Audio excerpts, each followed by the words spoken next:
नमस्कार दोस्तों, आइए आपका स्वागत करते हैं एक बार फिर से आपके अपने channel maths by Sachin Yadav में।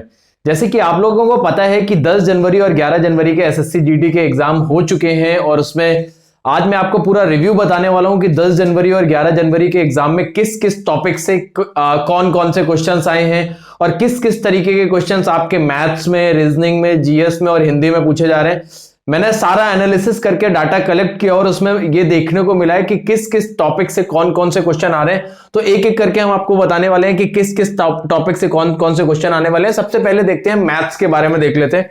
मैथ्स में जब आप देखेंगे तो आप ये देखेंगे कि नंबर सिस्टम से एक क्वेश्चन देखने को मिला है 10 जनवरी के एग्जाम में और एक ही क्वेश्चन 11 जनवरी के एग्जाम में। 11 जनवरी में भी एक एक क्वेश्चन लगभग देखने को मिल रहा है। हर सेट में एक आध क्वेश्चन नंबर सिस्टम का जरूर आ रहा है, तो इस वजह से नंबर सिस्टम पे काम करिए। देखिए 10 जनवरी को एक सेट में एलसीएम एचसीएफ के 1 से 2 क्वेश्चन देखने को मिले और 11 जनवरी वाले सेट में भी एक क्वेश्चन देखने को मिला है। हालांकि दोनों ही क्वेश्चन जो आ रहे हैं वो बहुत इजी आ रहे हैं। सिंप्लीफिकेशन का क्वेश्चन देखेंगे तो जो सिंप्लीफिकेशन का क्वेश्चन आ रहा है वो बॉड मास पे आ रहा है।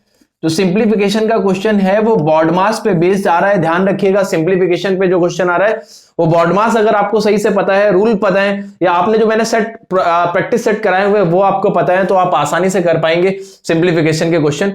रेशियो प्रपोर्शन पे बात कर देते हैं तो इसके भी क्वेश्चन इजी आ रहे हैं, बट जो आप रेशियो प्रपोर्शन के क्वेश्चन करने जा रहे हैं तो वहां पे मीन प्रपोर्शन ये देख के जाइए आप। मीन प्रपोर्शन, थर्ड प्रपोर्शन और फोर्थ प्रपोर्शन, क्योंकि इस पे क्वेश्चन ज्यादा पूछा जा रहा है, थर्ड प्रपोर्शन और फोर्थ प्रपोर्शन, तो इसको जरूर देख के जाइए। हालांकि पूरा ही टॉपिक करना है आपको, लेकिन अभी जो एग्जाम में क्वेश्चन पूछे गए हैं रेशियो प्रपोर्शन से वो मीन प्रपोर्शन से पूछा गया है, थर्ड प्रपोर्शन से, और जो क्वेश्चन पूछा गया है वो रूट की वैल्यू पे पूछा है कि 6√5 टाइप से, मतलब रूट की वैल्यू पे क्वेश्चन पूछा गया है। तो याद रखिएगा कि मीन प्रपोर्शन पे क्वेश्चन पूछा जा रहा है, तो एक इस चीज का भी याद रखिए कि रेशियो प्रपोर्शन का क्वेश्चन आ रहा है। परसेंटेज का क्वेश्चन जो आ रहा है वो थोड़ा सा मॉडरेट लेवल पे आ रहा है। तो जो परसेंटेज का क्वेश्चन आ रहा है वो थोड़ा सा मॉडरेट लेवल पे आ रहा है। कैलकुलेटिव क्वेश्चन देखने को मिलेगा, परसेंटेज का कैलकुलेशन अच्छी होगी, तो कोशिश करो कि 1 या 2 बार में क्वेश्चन बना लो। अगर क्वेश्चन नहीं बन रहा है तो स्किप करके इसको बाद में बनाना, अगर ज्यादा कैलकुलेटिव है तो। अगर बन जा रहा है आसानी से तो आराम से बना लीजिए। ऐसा ना करिए कि 2 से 3 मिनट आप एक क्वेश्चन में दे दे रहे। आपको ये जितने भी 20 क्वेश्चन करने हैं, ये 20 क्वेश्चन ज्यादा से ज्यादा आप 20 मिनट या 22 मिनट ही ले सकते हैं। इससे ज्यादा टाइम आप मत लीजिएगा इसमें, ये बात याद रखिए। तो 2 क्वेश्चन परसेंटेज से आ रहे हैं। प्रॉफिट लॉस का भी वेटेज ठीक ठाक है, इससे भी 2 क्वेश्चन आ रहे हैं। 2 क्वेश्चन भाई 10 जनवरी के सेट में भी और 11 जनवरी के सेट में भी लगभग 2-2 क्वेश्चन देखने को मिल रहे हैं प्रॉफिट लॉस से। एक क्वेश्चन डिस्काउंट का पूछा जा रहा है, तो डिस्काउंट का भी एक क्वेश्चन आ रहा है। इस बात का भी याद रखिए कि एक क्वेश्चन डिस्काउंट से पूछा जाएगा। सीआईएसआई का जो क्वेश्चन पूछा गया है वो 2 वर्ष के और 3 वर्ष के सीआईएसआई के डिफरेंस पे पूछा गया है। डिफरेंस पे क्वेश्चन बना है, पहले दिन जो देखा गया वो डिफरेंस पे क्वेश्चन बना है। और कैलकुलेटिव डिफरेंस वाला क्वेश्चन इजी था, बट जो दूसरा क्वेश्चन है वो बताया जा रहा है कि थोड़ा सा कैलकुलेटिव था। तो इस पे सीआईएसआई पे काम करके जाइए। टाइम एंड वर्क से भी 2 क्वेश्चन पूछे जा रहे हैं, ये टाइम एंड वर्क भी करके जाइए, बहुत आसान टॉपिक होता है टाइम एंड वर्क। तो टाइम एंड वर्क से 2 क्वेश्चन पूछा जा रहा है। पाइप और टंकी से, पाइप और सिस्टम से भी एक क्वेश्चन आ रहा है आपका। टाइम स्पीड डिस्टेंस से आ रहा है। टाइम स्पीड डिस्टेंस से जो क्वेश्चन आ रहा है वो एवरेज स्पीड का क्वेश्चन पूछा जा रहा है, तो एवरेज स्पीड अच्छे से करके जाइए। एवरेज स्पीड से क्वेश्चन पूछा जा रहा है टाइम स्पीड डिस्टेंस से। 3D का क्वेश्चन पूछा जा रहा है। 3D में जो आपसे पूछा जा रहा है वो फॉर्मूले बेस्ड, कोन का क्वेश्चन पूछ रहे हैं, स्फेयर का क्वेश्चन पूछा जा रहा है, गोले का क्वेश्चन पूछा जा रहा है, शंकु का, बेलन का, तो ये क्वेश्चन पूछे जा रहे हैं आपके 3D से। तो और सीधे सीधे फॉर्मूले बेस्ड है, बहुत ज्यादा ऐसा नहीं कि बहुत कठिन क्वेश्चन बना रहे हैं, फॉर्मूले बेस्ड है, वैल्यूज पता है, फॉर्मूले उठा के रख दीजिए। पिछली बार जो अभी 10 तारीख के एग्जाम में जो पूछा गया उसमें एक क्वेश्चन था जिसमें आपको शंकु की त्रिज्याएं और ऊंचाइयां पता थी और वॉल्यूम्स के रेशियो बताने थे, आयतन के अनुपात बताने थे। तो एक क्वेश्चन कोन का वो पूछा गया, तो 3D से ये क्वेश्चन आ रहा है। अभी एवरेज का 10 तारीख के में कोई भी क्वेश्चन देखने को नहीं मिला है, लेकिन 11 में जो एक क्वेश्चन आपको एवरेज का देखने को मिला है वो होटल में मित्रों वाला क्वेश्चन आया है कि 10 मित्र एक होटल में पार्टी करने जाते हैं, उसमें से 6 मित्र बता दिया 12-12 रुपए देके निकल जाते हैं, और जो बचे हुए 4 मित्र हैं वो सभी के औसत से 3 रुपए ज्यादा खर्च करते हैं। तो एक इस टाइप का क्वेश्चन जो बनता है ये पूछा गया है आपका एवरेज में। मिक्सचर से कोई क्वेश्चन देखने को नहीं मिला है। बोट स्ट्रीम से अभी 10 और 11 में कोई क्वेश्चन नहीं मिला है। पार्टनरशिप से भी कोई क्वेश्चन नहीं मिला है। ट्रेन और 2D से भी क्वेश्चन देखने को नहीं मिले हैं। इसका मतलब ये नहीं है कि इनके क्वेश्चंस आएंगे नहीं, हो सकता है आगे आने वाले सेटों में इनके भी क्वेश्चन बने, अभी तक नहीं आए हैं, ये बात आप देख लीजिए। तो ये था आपका मैथ का एनालिसिस, जिसमें किस किस टॉपिक से क्वेश्चन बने हैं। तो कुछ इस तरीके के टॉपिक से बने हैं ज्यादातर क्वेश्चन। तो ज्यादा अच्छे से प्रॉफिट लॉस परसेंटेज और डिस्काउंट, जिनका वेटेज ज्यादा है उनको अच्छे से करके जाइए, बाकी टॉपिक आपको सारे ही करने हैं। तो अभी मैं आपको एंड में बता दूंगा कि लगभग कितना क्वेश्चन जो है जो गुड अटेम्प्ट में जाएगा। इन 20 क्वेश्चंस में से अगर आप 17-18 कर रहे हैं, 18 तक तो आपको बनाने ही चाहिए, क्योंकि सारे लगभग बहुत इजी क्वेश्चन आ रहे हैं, कोई भी क्वेश्चन बहुत टफ नहीं आया, लगभग सारे इजी क्वेश्चन आ रहे हैं। तो ये आपका हो गया आपका मैथ्स का। रीजनिंग का देख लेते हैं कि रीजनिंग में क्या हो रहा है। तो नंबर सीरीज के 2 क्वेश्चन आ रहे हैं सेट में, ये बात याद रखिए। Number series is like 2 4 6 8, 2 4 6 8 10। तो नेक्स्ट क्या होगा, तो नंबर सीरीज के 2 क्वेश्चन आ रहे हैं और दोनों ही इजी आ रहे हैं। लोग बता रहे हैं कि बन जा रही है, बहुत टिपिकल नहीं बनाया जा रहा है नंबर सीरीज। अल्फाबेट सीरीज के कुछ क्वेश्चन पूछे जा रहे हैं। Alphabet series like A dash B, इस तरीके की जो सीरीज बनती है उसको अल्फाबेट सीरीज कहते हैं। अल्फाबेट सीरीज के क्वेश्चन बन रहे हैं। सीटिंग अरेंजमेंट के क्वेश्चन आ रहे हैं 2-2 हर सेट में लगभग, और वो टाइम टेकन भी रह रहे हैं कि वो बहुत टाइम भी लग रहा है उनको, कुछ लोग बता रहे हैं बनाने में। तो कोशिश करिए कि आप एक बार में ही सीटिंग अरेंजमेंट का क्वेश्चन बना लीजिए, नहीं बन रहा है स्किप करके एंड में बनाइए, टाइम वेस्ट मत करिए। देखिए पहले दिन जब देखा गया तो कोडिंग डिकोडिंग के 2-3 क्वेश्चन हर सेट में आ रहे थे, लेकिन 11 जनवरी को जो देखा गया वो 1 या 2 क्वेश्चन ही आपको सेट में मिल रहे हैं। सिलॉग का 1 क्वेश्चन आ रहा है, मैथमेटिकल ऑपरेशन का 1 क्वेश्चन आ रहा है, कल के सेट में 2 क्वेश्चन देखने को मिले। डिक्शनरी अरेंजमेंट, मतलब आपको एबीसीडी को अरेंजमेंट करने वाले क्वेश्चन बन रहे हैं, ये याद रखिए हर सेट में आ रहा है। ब्लड रिलेशन का क्वेश्चन, ब्लड रिलेशन का जो क्वेश्चन आ रहा है वो ये वाला आ रहा है कि ए हैशटैग बी दे रखा है आपको कि ए बी के पिता हैं, ए बी के पिता हैं, इस टाइप से जो ब्लड रिलेशन का क्वेश्चन बनता है उस पर थोड़ा सा काम करके जाइए।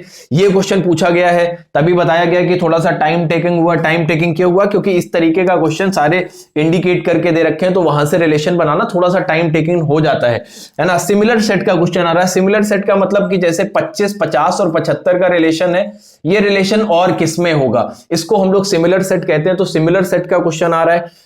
मिरर इमेज का क्वेश्चन आ रहा है, देखेंगे तो जो मिरर इमेज होता है कि जैसे एप्पल लिख दिया तो एप्पल को क्या लिखा जाएगा, इस तरीके से क्वेश्चन आता है कि एप्पल को क्या लिखेंगे। इस तरीके से जो आपका क्वेश्चन बनता है ये इस तरीके का क्वेश्चन बनता है, एप्पल को क्या लिखेंगे। तो ये आपका मिरर इमेज को पढ़ के जाइए। एम्बेडेड फिगर, एम्बेडेड फिगर का मतलब कौन सी सन्निहित आकृति हिंदी में कहते हैं, कि एक आकृति के अंदर जो दूसरी आकृति सन्निहित है वो पहचाननी है कि कौन सी आकृति है जो इसके अंदर इनबिल्ड फिगर होगा। तो वो एक क्वेश्चन उसका आ रहा है। एक फिगर सीरीज का क्वेश्चन आ रहा है। फिगर सीरीज का भी क्वेश्चन थोड़ा सा टाइम टेकिंग हो रहा है, कुछ लोगों ने बताया कि फिगर सीरीज भी टाइम टेकिंग है। डाइस का क्वेश्चन बहुत ईजी आ रहा है। अभी तक क्लॉक, कैलेंडर, इनके क्वेश्चंस देखने को नहीं मिले, ना क्लॉक का क्वेश्चन, ना कैलेंडर का, ना डायरेक्शन का, इन तीनों के ही क्वेश्चन देखने को नहीं मिले। हालांकि माना यह जा रहा है कि क्लॉक कैलेंडर का तो क्वेश्चन आएगा ही नहीं, बट डायरेक्शन के क्वेश्चंस अभी आ सकते हैं। हो सकता है कि क्लॉक कैलेंडर के भी क्वेश्चन आ जाए, लेकिन अभी तक जो देखा गया है 10 और 11 जनवरी के एग्जाम में वो क्लॉक और कैलेंडर के क्वेश्चन नहीं देखे गए। तो इन पे काम करके जाइए, जिनके भी आने वाले टाइम में एग्जाम है वो इस पे काम करके जाइए। आगे देखते हैं हिंदी। हिंदी में क्या आया है वो जरूर देख लीजिए, कि बताया जा रहा है कि गद्यांश आ रहा है 5 नंबर का, और जो बहुत इजी है। अगर आपकी बोलचाल की भाषा जो हिंदी है वो बहुत अच्छी है तो आप गद्यांश से 5 उत्तर देख ले जाएंगे। 2 रिक्त स्थान आ रहे हैं, खाली स्थान भरने के लिए आ रहे हैं। 2 आपके विलोम शब्द पहले दिन आपको एक सेट में 3 देखने को मिले, 2 या 3 देखने को मिले, और 11 तारीख को भी 2 सेट देखने को मिले। बताया जा रहा है विलोम शब्द और पर्यायवाची थोड़े से मॉडरेट लेवल के आ रहे हैं, मतलब थोड़े से अच्छे क्वेश्चंस देखने को मिलेंगे विलोम शब्द और पर्यायवाची में।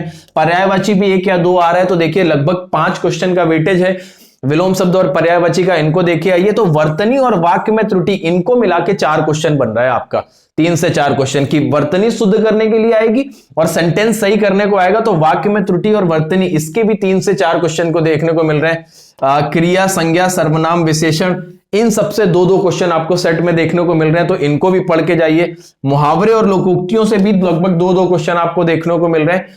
1 या 2 क्वेश्चन आपको अनेक शब्दों के एक शब्द, जो पिछले 10 या 11 तारीख के एनालिसिस हैं उनके हिसाब से पेपर में ये आया है। आज 12 का है, आज देखिए आज के एग्जाम में क्या आता है वो मैं आपको आज शाम में या कल में बता दूंगा। लेकिन 10 या 11 में जो कंपैरिजन किया है वो कुछ इस तरीके से आया है बहुत अंतर एग्जाम पेपर्स में नहीं हुआ है, लगभग सेम चीजें, मिलती जुलती चीजें आई हैं कि गद्यांश से 5 आए हैं, रिक्त स्थान 2 आए हैं, कल विलोम शब्द के 3 थे, आज पर्यायवाची को 3 कर दिया गया होगा, थोड़ा सा मतलब एकदम कॉम्बिनेशन बना के पेपर बन रहा है। तो इस वजह से समझिए कि सारे क्वेश्चन जो आ रहे हैं वो इन टॉपिक्स से आ रहे हैं, तो आप लोग इन टॉपिक्स पे काम करके पेपर देने जाइए जिनके भी आने वाले टाइम में पेपर है। और देखिए जीएस का अगर हम एनालिसिस देखेंगे कि जीएस में क्या आ रहा है, तो आप देखेंगे जीएस में पॉलिटी से 2 से 3 क्वेश्चन आ रहे हैं। पॉलिटी में आर्टिकल पूछा जा रहा है, कुछ लोगों का बताना है कि आर्टिकल पूछा जा रहा है, आर्टिकल्स बहुत पूछे जा रहे हैं, अनुच्छेद पूछे जा रहे हैं। पहले दिन तो किसी ने बताया अनुच्छेद 73 और 75 के बारे में भी कुछ बच्चे बता रहे थे कि जो पूछा गया है अनुच्छेद 73 75 के बारे में पूछा गया। ज्योग्राफी से क्वेश्चन बन रहे हैं, भूगोल से 1 या 2 क्वेश्चन बन रहे हैं, इतिहास से भी 2 क्वेश्चन पूछे जा रहे हैं, है ना, जिसमें आपसे युद्ध के बारे में पूछा जा रहा है। किसी ने बताया शायद एक युद्ध पूछा गया है इसमें 10 जनवरी के पेपर में, तो इतिहास से भी 2 क्वेश्चन बन रहे हैं। करंट अफेयर्स का वेटेज ठीक ठाक आ रहा है, 3 से 4 क्वेश्चन जो है वो करंट अफेयर्स के पूछे ही जा रहे हैं, तो करंट अफेयर्स पे थोड़ा सा काम करके जाइए। स्टैटिक्स से सबसे ज्यादा क्वेश्चन पूछा जा रहा है, मतलब देश दुनिया से जो है वो सबसे ज्यादा क्वेश्चन स्टैटिक्स से पूछा जा रहा है, स्टैटिक्स जीएस का ध्यान रखिए। और साइंस का मैंने सुना कि 10 जनवरी और 11 जनवरी में एक एक क्वेश्चन जो है वो केमिस्ट्री का और एक एक क्वेश्चन बायोलॉजी का देखने को मिला है। पहले दिन तो दोनों क्वेश्चन केमिस्ट्री के ही थे, और आप कल बताया जा रहा है कि बायोलॉजी के भी एक एक क्वेश्चन आए हैं सेट में, तो थोड़ा सा साइंस भी पढ़ के जाइए।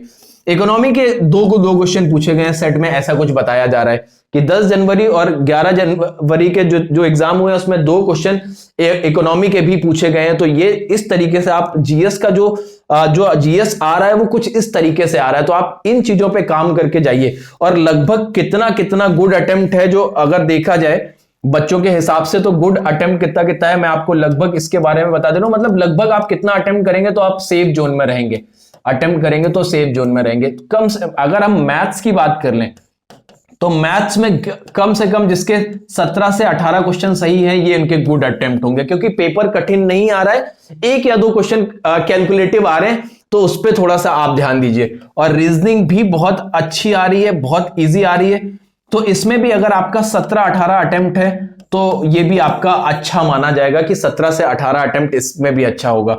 हिंदी के बारे में बात करें तो हिंदी में लोगों का कहना है कि वो 18 से प्लस भी कर सकते हैं, बहुत कठिन हिंदी नहीं आ रही है, तो ये भी याद रखिए। और जीएस का अगर देखेंगे तो वेटेज अगर 10 से 12 क्वेश्चन आप जीएस के कर ले रहे हैं तो बहुत बढ़िया जाएगा आपका। अगर ऑन एन एवरेज देखेंगे तो 65 क्वेश्चन अगर आप कर रहे हैं तो आप गुड अटेम्प्ट में रहेंगे, आपका गुड अटेम्प्ट रहेगा 65 क्वेश्चन के बाद, ये बात याद रखिए। अगर आपने 65 क्वेश्चन तक अटेम्प्ट किया है तो आपका बहुत अच्छा अटेम्प्ट रहेगा। कोशिश करिए कि रीजनिंग में ज्यादा से ज्यादा क्वेश्चन आप 17 से 18 मिनट दीजिए। रीजनिंग में जो आप टाइम दे सकते हैं वो 17 से 18 मिनट आप रीजनिंग में दे सकते हैं। मैथ्स में आप 20 से 22 मिनट दे सकते हैं कि 20 से 22 मिनट आप मैथ्स में दे लीजिए। हिंदी में 5 से 7 मिनट, थोड़ा सा गद्यांश है तो आप इसमें थोड़ा ज्यादा 8 मिनट तक दे सकते हैं, और 5 मिनट जीएस में दीजिए। 8 5 13, 13 और 17 हो गया आपका 30, और 30 22 हो गया 52। लास्ट के 5 मिनट के कम से कम आपके पास एग्जाम में बचने ही चाहिए। लास्ट के 5 मिनट, लास्ट के 5 मिनट में जो कैलकुलेटिव क्वेश्चंस हैं मैथ्स के, जो आपने मार्क एंड रिव्यू के लिए छोड़ रखे हैं, जो आपने मार्क एंड रिव्यू के लिए छोड़ रखे हैं, आप उन क्वेश्चंस को उठा के करने की कोशिश करिए, जो मार्क एंड रिव्यू के लिए क्वेश्चन उठा के रखे हुए। तो ये स्ट्रेटेजी अपनाइए आप एग्जाम में, आप पक्का क्वालिफाई कर पाएंगे एग्जाम। और आराम से कोशिश करिए कि 65 तक क्वेश्चन है। मैं कुछ उन लोगों से बात करना चाहता हूं कि जो लोग 60 प्लस क्वेश्चन अटेम्प्ट कर रहे हैं या 55 प्लस क्वेश्चन अटेम्प्ट कर रहे हैं, वो किसी भी तरीके से कोई भी गलत क्वेश्चंस को टच ना करें। आप 55 प्लस कर रहे हैं, मैंने ये 65 प्लस ये सेफ स्कोर बताया है। 65 प्लस सेफ स्कोर के बारे में बात कर रहे हैं हम लोग कि सेफ स्कोर रहेगा आपका 65। आप 65 प्लस करेंगे तो आप जो भी एनसीबी या जो आपकी फर्स्ट चॉइस होगी वो आपको मिलेगी। तो इतना लगभग सेफ स्कोर रहेगा। जिस तरीके के अभी लास्ट के 2 दिन के एग्जाम देखे गए, तो आप मेहनत करते रहिए।